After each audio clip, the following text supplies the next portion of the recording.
मेरे भाई और बहनों, सबको जय यीशु। आज से हम उपवास काल के सबसे महत्वपूर्ण दिनों में प्रवेश कर रहे हैं। आज ओसाना इतवार, आज से लेकर ईस्टर तक ये जो सप्ताह हम पवित्र सप्ताह के रूप में मना रहे हैं। यानी ये जो सप्ताह में विशेष रूप से हम प्रभु के दुख भाव के बारे में मनन चिंतन करते हैं। प्रभु ने हमारे लिए जितना दुख सहन किया, उन्होंने हमारे लिए क्रूस पर मारा गया और हमारे लिए उन्होंने बहुत कष्ट उठाया। ये सब बातों को ध्यान करते हुए ये जो पवित्र सप्ताह हम विशेष विधि से मनाते हैं। तो हम ये जो सप्ताह में प्रभु के दुख भाव के बारे में विशेष विधि से मनन चिंतन करेंगे और भक्ति भाव से हम इस पवित्र सप्ताह में प्रवेश करेंगे। और आज ओसाना इतवार, हमको मालूम है आज के दिन प्रभु ने जैसे यरूशलेम गांव में प्रवेश किया और उन्होंने प्रवेश करते समय वहां के लोगों ने कैसे उनका स्वागत किया, यानी रास्ते में कपड़ा भी डालते हुए, डालियां डालते हुए कैसे उनका स्वागत किया, उनको अपने मुक्तिदाता के रूप में, रक्षक के रूप में, तारणहार के रूप में कैसे उन्होंने अपने जिंदगी में स्वीकार किया। उसी प्रकार आज जब हम ये जो बच्चा को ब्लेसिंग करके, आशीर्वाद करके जब हम जुलूस निकलते हैं, तो हम भी प्रभु को हमारा मुक्तिदाता के रूप में हम भी स्वीकार करेंगे। और यहाँ से जुलूस निकलते समय हमको मालूम है वहां जाने के बाद में हम दरवाजे पे टोकते हैं। 3 बार टोकने के बाद में हमारा मंदिर का दरवाजा यानी खोल देते हैं, यानी सबके लिए अंदर से खोल देते हैं। यानी ये जो दरवाजा खोलना आसान है। जो पवित्र सप्ताह में प्रवेश करते समय हम हमारे मन को भी मनन चिंतन करके देखे, हम हमारे मन में ईश्वर नहीं आना करके, नहीं तो ईश्वर को रोकने वाला कौन सा चीज है हमारे अंदर, उन सभी चीजों को निकालते हुए हम हमारा हृदय की दरवाजा प्रभु के लिए खोल के देंगे। और एक जो पवित्र सप्ताह में हम प्रभु के साथ अपना जिंदगी जीने के लिए हम विशेष रूप से कोशिश करेंगे। और आज हम हमारा जो भी प्रार्थना है, उद्देश्य, विचार है, विनती है, इस प्रभु के समक्ष रखते हुए भक्ति भाव से आज की इस पूजा बलिदान में हम भाग लेंगे। प्रभु प्रेमाचे बलिदान नव्हे स्मराती रात, पावन पासकाची स्मराती रात, पावन पासकाची फाळगुनी शिष्य मित्राचे, फाळगुनी शिष्य मित्राचे स्मरातो तुला येशू प्रभु स्थगितो तुझला, गौरवितो प्रभु सर्वदा, सर्वाचा प्रभु नामितो तू। संकट हारी पावनधारी, संकट हारी पावनधारी, वचन तुझे सुखकारी, देवा वचन तुझे सुखकारी। प्रणाम कोटि कोटि तुला प्रणाम, जय प्रभु मंगल जय गुणवान, जय प्रभु मंगल जय गुणवान। हे ख्रिस्ता, तू प्रतापी राजाधिराज असून विनम्र आहेस। जेव्हा यरूशलेमेतील लोकांनी तुझे स्वागत केले तेव्हा तू आशीर्वाद दिलेस, त्या भक्त लोकांबरोबर आम्ही देखील तुझे स्वागत करू इच्छितो। खजुरांच्या ह्या पानांना आशीर्वाद दे आणि ह्यांना पवित्र कर। त्यांना तू अशी शक्ती दे की जिथे आम्ही यांची स्थापना करीत तेथून तुझ्या अनुग्रहाने आचार व संकट दूर होवो आणि आम्ही मोक्ष राज्यात तुझे स्वागत करावे असे तू होवो, आता व सदा सर्वदा आमीन।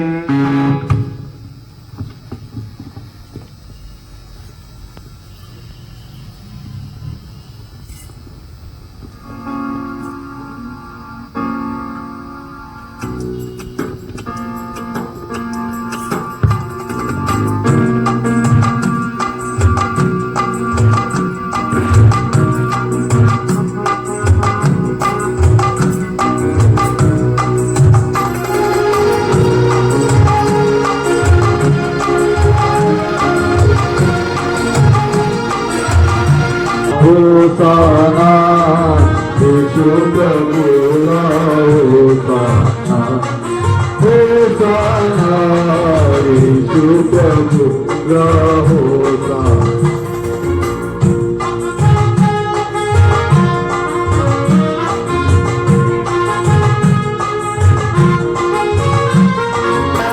प्रभु नावाने जो आए तो याचिकल में जो हाकर तो सकलांच प्रभु धन्य तुझे ना सकलांच प्रभु धन्य तुझे ना स्वर्गाचे मात्रवती वरया स्वर्गाचे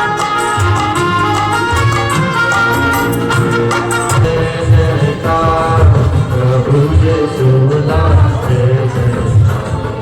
जय जयकार प्रभु येशूला जय जयकार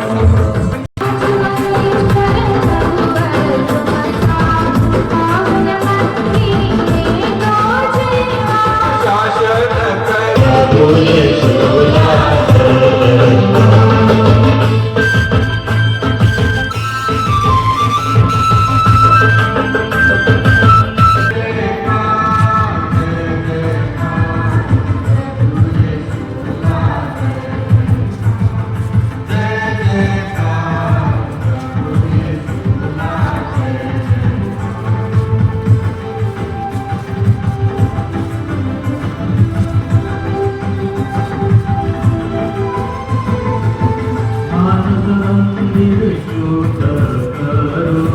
स्वागत करण्या ज्योती जळू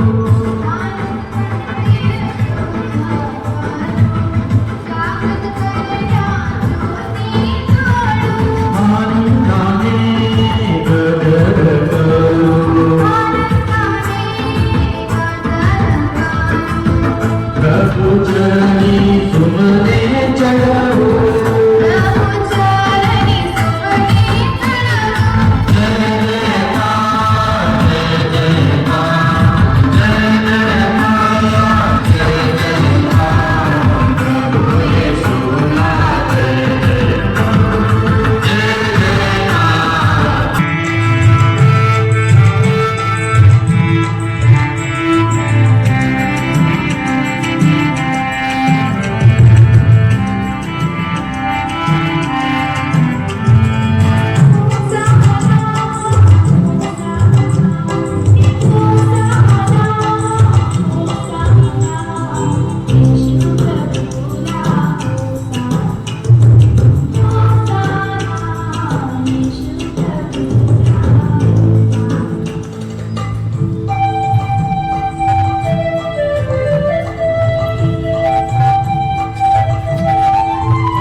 सकलाचे प्रभु धन्य तुझे नाम स्वर्गाचे मान धरती वरना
प्राचीन द्वारा नोटों के उछलून क्या पावन राजेश्वर प्रवेश करीता है।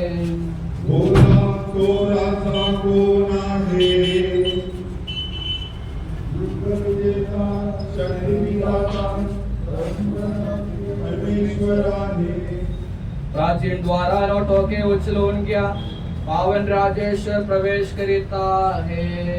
बोला तो राजा कोण आहे युद्ध विजेता शक्ती विधाता आणि परमप्रतापी परमेश्वर आहे प्राचीन द्वारा नोटों के उछलून गया पावन परम राजेश्वर प्रवेश करीता है। बोला तो राजा कोण आहे युद्ध विजेता शक्ती विधाता आणि परमप्रतापी परमेश्वर आहे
आदरणीय फादर, सिस्टर और मेरे प्यारे भाइयों बहनों, आज हम बहुत ही विशेष और पवित्र दिन पर एकत्र हुए हैं। आज से हम पवित्र हफ्ता में प्रवेश कर चुका है। आज होसाना रविवार से आने वाले रविवार तक जिसमें हम प्रभु की पुनरुत्थान को याद करते हैं। हम इस पवित्र हफ्ता में प्रभु ईसा के यरूशलेम प्रवेश और उनकी आखिरी भोजन और उनके दुख भोग, क्रूस मरण और पुनरुत्थान को याद करते हैं। विशेषकर आज हम होसाना रविवार में प्रवेश किया है।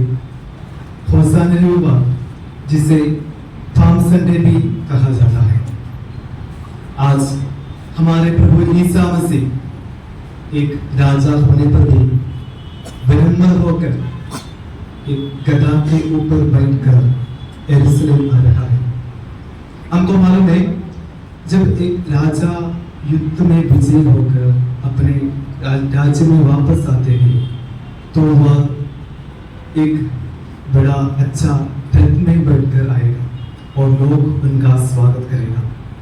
और हमारे समाज में देखें तो जब एक नेता इलेक्शन में विजयी होकर आते हैं तो वो पैदल से नहीं आते, वो सिर्फ अच्छे गाड़ी में बैठकर आते हैं और लोग उनके स्वागत करते हैं।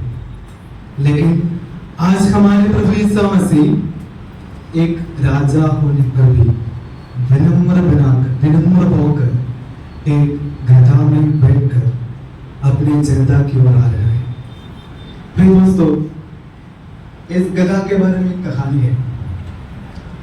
कहानी ऐसा कहा जाता है, एक गधा जो ईसा मसीह को यरूशलेम ले आया। शिष्य लोग आके उस गधा को लेके यीशु के पास गए, लेके आए और यीशु गधा के ऊपर बैठा और यरूशलेम में पहुंचा। जब ईसा और गधा के ऊपर यरूशलेम पहुंचा तो लोग उनके सामने नाचने लगे और खुशी से, बहुत खुशी से होसाना गाकर एक खजूर की पत्ता लेकर उनके सामने उनका स्वागत किया है।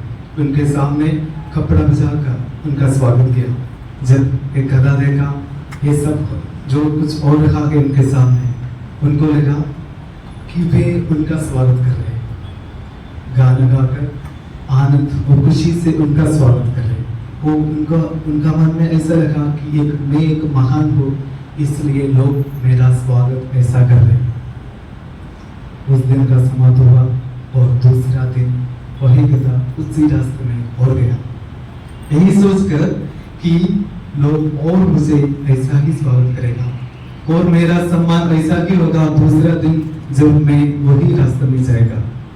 यही सोचकर वही गधा वही रास्ते में गया, लेकिन उस दिन कोई भी उसी को नहीं देखा। उतना ही नहीं, लोग उनको पत्थर फेंककर वहां से भगाया।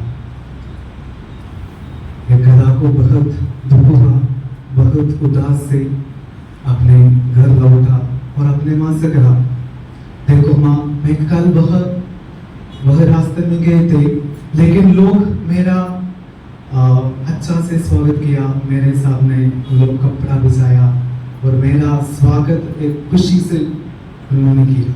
लेकिन आज मैं वही रास्ते में गया, लेकिन लोग मेरा देखा भी नहीं है। कुछ लोग मुझे पत्थर मारा और कुछ लोग मुझे उधर से भगाया। क्यों? माँ ने कहा, बेटा, कल तुम्हारे साथ, कल तुम अकेला नहीं गए थे, तुम्हारे ऊपर एक आदमी बैठे थे, उसका नाम था यीशु मसीह। जब यीशु मसीह तुम्हारे ऊपर बैठे थे, लोग तुम्हारा सम्मान किया और सम्मान तुम्हारे लिए नहीं थे, तुम्हारे ऊपर जो बैठे वाला उसी को है। जब तू अकेले गया, कोई तुम्हारा देखा भी नहीं है, क्योंकि तू आज अकेले गया है, तुम्हारे ऊपर कोई बैठे नहीं थे। प्रिय दोस्तों, हम भी कभी कभी ये गधा की तरह सोचते हैं, मैं महान हूँ, मैं बहुत अच्छे व्यक्ति हूँ, समाज में मेरा सम्मान बहुत बड़ा है। लेकिन वास्तव में प्रिय दोस्तों, हमारे प्रभु के बिना हमारा कोई मूल्य नहीं है। हम कोई भी हो, हम फादर हो, हम सिस्टर हो, हम सारे एक विश्वासी हो, हमारे प्रभु हमारे जीवन में नहीं है तो हमारा कोई मूल्य नहीं है। कोई हमारे जीवन में हमारा जीवन का कोई मूल्य नहीं देख सकेगा और हम भी अपना जीवन का मूल्य नहीं देख सकेगा। कारण सिर्फ एक है, हमारा जीवन में हमारा प्रभु कहाँ है और हमारे जीवन का हमारे प्रभु नहीं है तो हमारा जीवन का मूल्य शून्य बन जाते हैं। और आज हम होसाना का पर्व मना रहे हैं। इस होसाना का पर्व में हमें एक 3 संदेश मिलते हैं। पहला संदेश जो भी बोला, हमारा जीवन की पहचान यीशु है। हमारा जीवन हम सोचते तो कभी कभी हमको लगते हैं हमारा जीवन कुछ नहीं है, हमारा जीवन कुछ मूल्य नहीं है। कभी कभी हमको ऐसा लगता है हमारे जीवन में कुछ मीनिंग नहीं है। ऐसे लोगों को मेरा कहना ये है, सोचना चाहिए प्रिय दोस्तों, हमारे जीवन में हमारा प्रभु का स्थान क्या है। हमारे जीवन में हमारा प्रभु है। जब शिष्य लोग बोट में बैठकर समुद्र में जा रहे थे, उनको जब प्रभु ईसा मसीह होने के नाते पर भी उन लोगों को यीशु मसीह का जो प्रशंस है वो उनको नहीं लगा, इसलिए जब आंधी और तूफान आया उनको डर लगा। वैसा ही हमारे जीवन में जब प्रभु यीशु मसीह होने पर भी अगर हम उनका वो प्रशंस हमको नहीं लगे तो हमें भी हमारे जीवन में जब मुश्किल जो प्रॉब्लम्स आते हैं तब हमको भी डर लगेगा, हम भी भयभीत हो जाएगा। और दूसरा एक संदेश है होसाना सिर्फ एक जयकार नहीं है, वो एक प्रार्थना भी है। जब यीशु को लोग स्वागत किया होसाना के दिन में, उन्होंने क्या कहकर पुकारा, होसाना होसाना। इसका मतलब क्या है दोस्तों? इसका मतलब है प्रभु हमें बचाइए। इस्राएल और यहूदी लोग क्यों होसाना कहकर यीशु को स्वीकार किया और यीशु को उनका स्वागत किया। इसका कारण ये है, जब यहूदी लोग, जब ईसा मसीह के टाइम में यहूदी लोग, वो समय में यहूदी लोग रोम के गुलामी में थे, तो जब ईसा मसीह एक राजा के रूप में यरूशलेम में प्रवेश किया, उन्होंने ऐसा लगा कि यीशु एक राजा होकर उन्हें रोम के गुलामी से उन्हें बचाएगा। ये सोचकर उन्होंने गाया, होसाना प्रभु हमें बचाइए। लेकिन उन्होंने नहीं समझ सका कि ईसा मसीह उनके पाप से, उन पाप के गुलामी से उनको बचाने के लिए आ रहे हैं, ये उनको नहीं समझ सका। तो दोस्तों, आज जब हम होसाना गीत गाते हैं, क्या हम उसका मतलब समझते हैं? हम हर दिन पूजा के बीच होसाना गीत गाते हैं। जब हम गाते हैं, क्या हम होसाना गीत का मतलब हमको समझ सकते हैं? जब बिना समझ के हम गाते हैं, उसका कुछ मतलब नहीं है। जब आज से हम जब होसाना गीत गाते हैं, हम उनका मतलब भी हमारे मन में होना चाहिए। प्रभु हमें बचाइए। जब आज हम गाते हैं, प्रभु हमें बचाइए, होसाना, हमें कहां से बचाना है? हमें अपने पापों की गुलामी से बचाना है। यीशु इस धरती में हमारे पापों के लिए, हमारे पापों से हमें मुक्त करने के लिए, क्रूस पर मरने के लिए, अपना जीवन क्रूस पर त्याग देने के लिए आए हैं। और वही रक्षा जो ईसा मसीह क्रूस पर दिया है, क्रूस पर से दिया है, वही रक्षा पाने के लिए हम हर दिन पूजा बलिदान के बीच हम प्रार्थना करते हैं, होसाना, प्रभु हमें बचाइए, हमें हमारे पापों से बचाइए, और हमें हमारे दुखों से बचाइए, और हमें हमारे दुख तकलीफों से और हमारे मुश्किलों से हमें बचाइए। फिर दोस्तों, ये प्रार्थना होना चाहिए जब हम होसाना गाते हैं। और तीसरा संदेश है, हमारे प्रभु एक राजा है। वह सिर्फ एक राजा नहीं है, वह राजाओं का राजा है, लेकिन उनका सिंहासन विनम्रता है। आज इस होसाना पर्व में उनका एक विनम्रता को हम याद करते हैं। राजा होने पर भी वह कैसे यरूशलेम में आया, उनको एक घोड़ा ले सकता था, और नहीं तो एक अच्छा रथ में आ सकता था, लेकिन वह विनम्र होकर एक गधा के ऊपर बैठकर यरूशलेम में आया। फिलिपियों के नाम संत पौलुस के पत्र अध्याय 2 वाक्य 7 में हम पढ़ते हैं, वह ईश्वर था और उनका पूरा अधिकार था कि वह ईश्वर के बराबरी में रहे। फिर भी उन्होंने दास के रूप धारण कर लिया और मनुष्य बनकर अपने को दीनहीन बनाया। क्रूस मरण तक वह अपने को दीनहीन बनाया। प्रिय दोस्तों, वही ईश्वर है हमारा जो ईश्वर है, वह एक विनम्र है। विनम्रता का संदेश लेने के लिए विनम्र एक गधा के ऊपर बैठकर विनम्रता से यरूशलेम में आए हैं। प्रिय दोस्तों, हम भी वही ईश्वर का अनुसरण करने वाला है।